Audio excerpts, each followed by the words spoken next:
ক্যাম্পাসে চলে যেতে হবে, আমাদের ওখানে দাঁড়াতেই দিল না, সেনাবাহিনী এবং প্রশাসন। সেনাবাহিনী আমাদের একটা ছেলেকে পিটিয়ে ওরা হাত পা ভেঙে ফেলছে, এটা ভিডিও আছে, আপনারা দেখতে পারবেন। ও এখন মেডিকেলে ভর্তি। যাই হোক, তারপরে ওনারা অতর্কিত ভাবে আমাদের এখানে পিছু হটিতে টিয়ার সেল সাউন্ড গ্রেনেড মারতে আমাদের ক্যাম্পাস পর্যন্ত আসছে।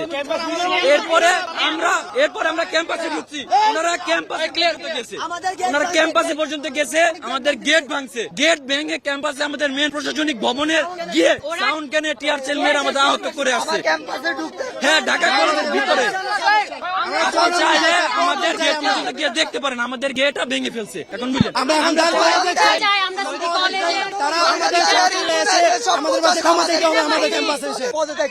সেনাবাহিনী আমাদের উপর অকথিতভাবে মারামারি করলো, তারা আমাদের যেভাবে মারছে, সেনাবাহিনী কেন আমাদের স্টুডেন্টের গায়ে হাত দিল, তারা আমাদের কলেজের ভিতরে এসে আমাদের মারছে।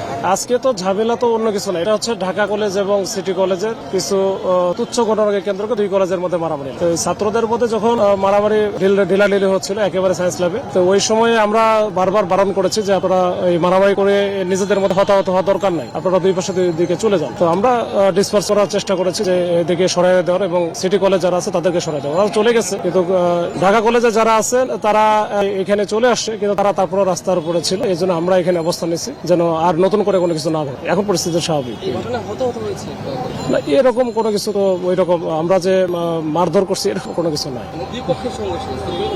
দুই পক্ষে এই অনেক ঢিলাঢিলি হয়েছে, কে কোন জায়গায় গেছে, যদি আহত হয়ে থাকে তাহলে তো পরে জানা যাবে। না আমাদের আটক গাড়ি পুরানো আমার জানা নেই, এই গাড়ি পুরানোর বিষয়টা আমার জানা নেই। এটা আমি যতটুকু জেনেছি যে বাসে মনে হয় আসতেছিল, বাস আসতেছিল ঢাকা কলেজের ঢাকা সিটি কলেজের সামনে দিয়ে, তো বাসের মনে কিছু গ্লাস ভেঙে দেয় সিটি কলেজের ছেলেরা। এই সিটি কলেজের ছাত্ররা যখন বাসে ভেঙে দেয় বা বাসের গ্লাস ভেঙে দেয়